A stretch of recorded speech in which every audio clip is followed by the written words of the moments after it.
শুরু করছি আল্লাহর নামে, যিনি পরম করুণাময়, অতি দয়ালু। আর যখন তোমরা স্ত্রীদেরকে তালাক দিয়ে দাও, অতঃপর তারা নির্ধারিত ইদ্যত সমাপ্ত করে নেয়, তখন তোমরা নিয়ম অনুযায়ী তাদেরকে রেখে দাও অথবা সহানুভূতির সাথে তাদেরকে মুক্ত করে দাও। আর তোমরা তাদেরকে জ্বালাতন ও বাড়াবাড়ি করার উদ্দেশ্যে আটকে রেখো না। আর যারা এমন করবে, নিশ্চয়ই তারা নিজেদেরই ক্ষতি করবে। আর আল্লাহর নির্দেশকে হাস্যকর বিষয়ে পরিণত করো না। আল্লাহর সে অনুগ্রহের কথা স্মরণ করো, যা তোমাদের উপর রয়েছে, এবং তাও স্মরণ করো, যে কিতাব ও জ্ঞানের কথা তোমাদের উপর নাজিল করা হয়েছে, যার দ্বারা তোমাদেরকে উপদেশ দান করা হয়। আল্লাহকে ভয় করো এবং জেনে রাখো যে আল্লাহ সর্ববিষয়ী জ্ঞানয়। আর যখন তোমরা স্ত্রীদেরকে তালাক দিয়ে দাও এবং তারপর তারাও নির্ধারিত ইদ্যত পূর্ণ করতে থাকে, তখন তাদেরকে পূর্ব স্বামীদের সাথে পারস্পরিক সম্মতির ভিত্তিতে নিয়মানুযায়ী বিয়ে করতে বাধাদান করো না। এই উপদেশ তাকেই দেয়া হচ্ছে, যে আল্লাহ কিয়ামত দিনের উপর বিশ্বাস স্থাপন করেছে। এর মধ্যে তোমাদের জন্য রয়েছে একান্ত পরিশুদ্ধতা ও অনেক পবিত্রতা। আর আল্লাহ জানেন, তোমরা জানো না। আর সন্তানবতী নারীরা তাদের সন্তানদেরকে পূর্ণ 2 বছর দুধ খাওয়াবে, যদি দুধ খাওয়াবার পূর্ণ মেয়াদ সমাপ্ত করতে চায়। আর সন্তানের অধিকারী অর্থাৎ পিতার উপর হল সে সমস্ত নারীর খোরপোশের দায়িত্ব প্রচলিত নিয়ম অনুযায়ী। কাউকে তার সামর্থ্যাতিরিক্ত চাপের সম্মুখীন করা হয় না। আর মাকে তার সন্তানের জন্য ক্ষতিগ্রস্ত করা যাবে না, এবং যার সন্তান তাকেও তার সন্তানের কারণে ক্ষতির সম্মুখীন করা যাবে না। আর ওয়ারিশদের উপরও দায়িত্ব এই। তারপর যদি পিতা মাতা ইচ্ছা করে, তাহলে 2 বছরের ভিতরেই নিজেদের পারস্পরিক পরামর্শক্রমে দুধ ছাড়িয়ে দিতে পারে, তাতে তাদের কোনো পাপ নেই। আর যদি তোমরা কোনো ধাত্রীর দ্বারা নিজের সন্তানদেরকে দুধ খাওয়াতে চাও, তাহলে যদি তোমরা সাব্যস্তকৃত প্রচলিত বিনিময় দিয়ে দাও, তাতেও কোনো পাপ নেই। আর আল্লাহকে ভয় করো এবং জেনে রেখো যে আল্লাহ তোমাদের যাবতীয় কাজ অত্যন্ত ভালো করে দেখেন। আর তোমাদের মধ্যে যারা মৃত্যুবরণ করবে এবং নিজেদের স্ত্রীদেরকে ছেড়ে যাবে, তখন সে স্ত্রীদের কর্তব্য হলো নিজেকে 4 মাস 10 দিন পর্যন্ত অপেক্ষা করিয়ে রাখা। তারপর যখন ইদ্যত পূর্ণ করে নেবে, তখন নিজের ব্যাপারে নীতিসঙ্গত ব্যবস্থা নিলে কোনো পাপ নেই। আর তোমাদের যাবতীয় কাজের ব্যাপারেই আল্লাহর অবগতি রয়েছে। আর যদি তোমরা আকার ইঙ্গিতে সে নারীর বিয়ের পয়গাম দাও, কিংবা নিজেদের মনে গোপন রাখো, তবে তাতেও তোমাদের কোনো পাপ নেই। আল্লাহ জানেন যে তোমরা অবশ্যই সে নারীদের কথা উল্লেখ করবে, কিন্তু তাদের সাথে বিয়ে করার গোপন প্রতিশ্রুতি দিয়ে রেখো না। অবশ্য শরীয়তের নির্ধারিত প্রথা অনুযায়ী কোনো কথা সাব্যস্ত করে নেবে। আর নির্ধারিত ইদ্যত সমাপ্তি পর্যায়ে না যাওয়া অবধি বিয়ে করার কোনো ইচ্ছা করো না। আর একথা জেনে রেখো যে তোমাদের মনে যে কথা রয়েছে, আল্লাহর তা জানা আছে।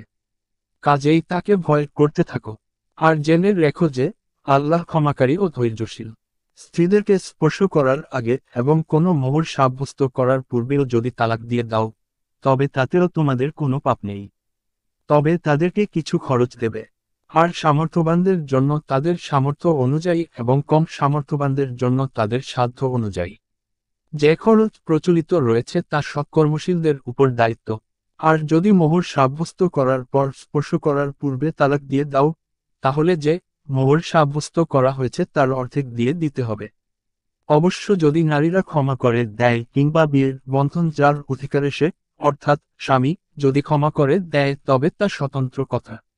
আর তোমরা পুরুষরা যদি ক্ষমা করো, তবে তা হবে পহেবারের নিকটবর্তী। আর পারস্পরিক সহানুভূতির কথা বিস্মৃত হও না। নিশ্চয় তোমরা যা কিছু করো আল্লাহ সেসবই অত্যন্ত ভালো করে দেখেন। সমস্ত নামাজের প্রতি যত্নবান হও, বিশেষ করে মধ্যবর্তী নামাজের ব্যাপারে। আর আল্লাহর সামনে একান্ত আদবের সাথে দাঁড়াও। অতঃপর যদি তোমাদের কারো ব্যাপারে ভয় থাকে, তাহলে পদচারী অবস্থাতেই পড়ে নাও অথবা সওয়ারির উপরে। তারপর যখন তোমরা নিরাপত্তা পাবে, তখন আল্লাহকে স্মরণ করো, যেভাবে তোমাদের শেখানো হয়েছে, যা তোমরা ইতিপূর্বে জানতে না। আর যখন তোমাদের মধ্যে যারা মৃত্যুবরণ করবে, তখন স্ত্রীদের ঘর থেকে বের না করে 1 বছর পর্যন্ত তাদের খরচের ব্যাপারে ওসিয়ত করে যাবে। অতঃপর যদি সে স্ত্রীরা নিজে থেকে বেরিয়ে যায়, তাহলে সে নারী যদি নিজের ব্যাপারে কোনো উত্তম ব্যবস্থা করে, তবে তাতে তোমাদের উপর কোনো পাপ নেই। আর আল্লাহ হচ্ছেন পরাক্রমশালী, বিজ্ঞতা সম্পন্ন। আর তালাকপ্রাপ্তা নারীদের জন্য প্রচলিত নিয়ম অনুযায়ী খরচ দেয়া পহেগারদের উপর কর্তব্য। এভাবেই আল্লাহ তাআলা তোমাদের জন্য স্বীয় নির্দেশ বর্ণনা করেন যাতে তোমরা তা বুঝতে পারো। তুমি কি তাদেরকে দেখনি, যারা মৃত্যুর ভয়ে নিজেদের ঘর ছেড়ে বেরিয়ে গিয়েছিলেন?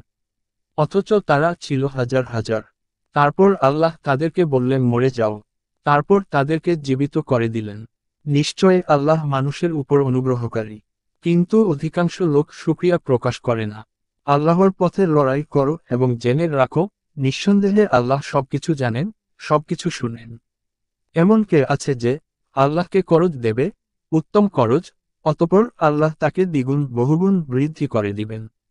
আল্লাহই সংকুচিত করেন এবং তিনিই প্রশস্ততা দান করেন এবং তারই নিকট তোমরা সবাই ফিরে যাবে।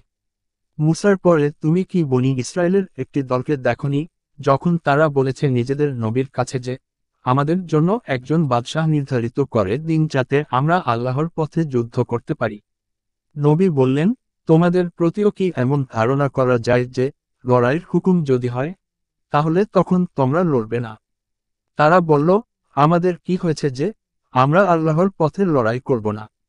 অথচ আমরা বিতাড়িত হয়েছি নিজেদের ঘর বাড়ি ও সন্তান সন্ততি থেকে। অতঃপর যখন লড়াইয়ের নির্দেশ হলো, তখন সামান্য কয়েকজন ছাড়া তাদের সবাই ঘুরে দাঁড়ালো। আর আল্লাহ তাআলা জালেমদের ভালো করেই জানেন। আর তাদেরকে তাদের নবী বললেন, নিশ্চয়ই আল্লাহ তালুতকে তোমাদের জন্য বাদশাহ সাব্যস্ত করেছেন।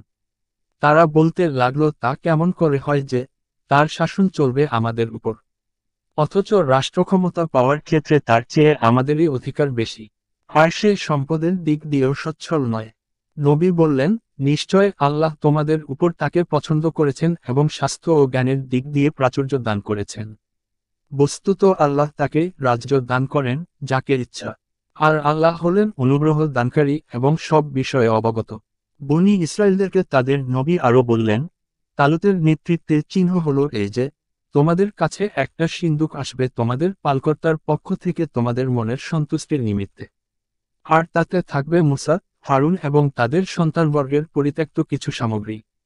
সিন্দুকটিকে বয়ে আনবে ফেরেশতারা। তোমরা যদি ঈমানদার হয়ে থাক, তাহলে এতে তোমাদের জন্য নিশ্চিতই পরিপূর্ণ নিদর্শন রয়েছে। অতঃপর তালুত যখন সৈন্য সামন্ত নিয়ে বেরুল, তখন বলল, নিশ্চয় আল্লাহ তোমাদিগকে পরীক্ষা করবেন একটি নদীর মাধ্যমে। সুতরাং যে লোক সেই নদীর পানি পান করবে সে আমার নয়।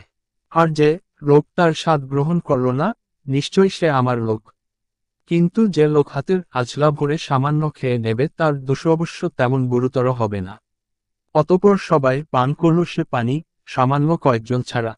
পরে তালুত যখন তা পার হলো এবং তার সাথে ছিল মাত্র কয়েকজন ঈমানদার, তখন তারা বলতে লাগল, আজকের দিনে জালুত এবং তার সেনাবাহিনীর সাথে যুদ্ধ করার শক্তি আমাদের নেই। যাদের ধারণা ছিল যে আল্লাহর সামনে তাদের একদিন উপস্থিত হতে হবে, তারা বারবার বলতে লাগল, সামান্য দলই বিরাট দলের মোকাবেলায় জয়ী হয়েছে আল্লাহর হুকুমে। আর যারা ধৈর্যশীল আল্লাহ তাদের সাথে রয়েছেন। আর যখন তালুত ও তার সেনাবাহিনী শত্রুর সম্মুখীন হল, তখন বলল, হে আমাদের পালনকর্তা, আমাদের মনে ধৈর্য সৃষ্টি করে দাও এবং আমাদেরকে দৃঢ়পদ রাখো আর আমাদের সাহায্য করো সে কাফের জাতির বিরুদ্ধে। তারপর ঈমানদাররা আল্লাহর হুকুমে জালুতের বাহিনীকে পরাজিত করে দিল এবং দাউদ জালুতকে হত্যা করল। আর আল্লাহ দাউদকে দান করলেন রাজ্য ও অভিজ্ঞতা। আর তাকে যা চাইলেন শিখালেন। আল্লাহ যদি একজনকে অপরজনের দ্বারা প্রতিহত না করতেন, তাহলে গোটা দুনিয়া বিধ্বস্ত হয়ে যেত। কিন্তু বিশ্ববাসীর প্রতি আল্লাহ একান্তই দয়ালু, করুণাময়। এগুলো হলো আল্লাহর নিদর্শন, যা আমরা তোমাদেরকে যথাযথভাবে শুনিয়ে থাকি। আর আপনি নিশ্চিতই আমার রসুলগণের অন্তর্ভুক্ত। এই রসুলগণ আমি তাদের কাউকে কারো উপর মর্যাদা দিয়েছি।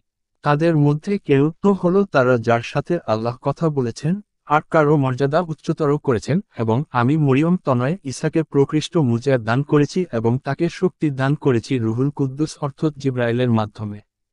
আর আল্লাহ যদি ইচ্ছা করতেন, তাহলে পরিষ্কার নির্দেশ এসে যাবার পর পয়গম্বরদের পেছনে যারা ছিল তারা লড়াই করত না, কিন্তু তাদের মধ্যে মতবিরোধ সৃষ্টি হয়ে গেছে। অতঃপর তাদের কেউ তো ঈমান এনেছে, আর কেউ হয়েছে কাফের।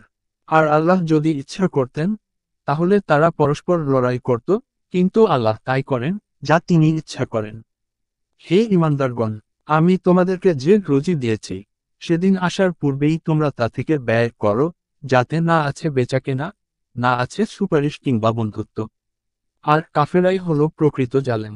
আল্লাহ ছাড়া অন্য কোনো উপাস্য নেই, তিনি জীবিত, সবকিছুর ধারক। তাকে তন্দ্রাও স্পর্শ করতে পারে না এবং নিদ্রাও নয়। আসমান ও জমিনে যা কিছু রয়েছে, সবই তার। কে আছো এমন, যে সুপারিশ করবে তার কাছে তার অনুমতি ছাড়া? দৃষ্টির সামনে কিংবা পিছনে যা কিছু রয়েছে সে সবই তিনি জানেন। তার জ্ঞানসীমা থেকে তারা কোনো কিছুকে পরিবেষ্টিত করতে পারে না, কিন্তু যতটুকু তিনি ইচ্ছা করেন। তার সিংহাসন সমস্ত আসমান ও জমিনকে পরিবেষ্টিত করে আছে, আর সেগুলাকে ধারণ করা তার পক্ষে কঠিন নয়। তিনিই সর্বোচ্চ এবং সর্বাপেক্ষা মহান।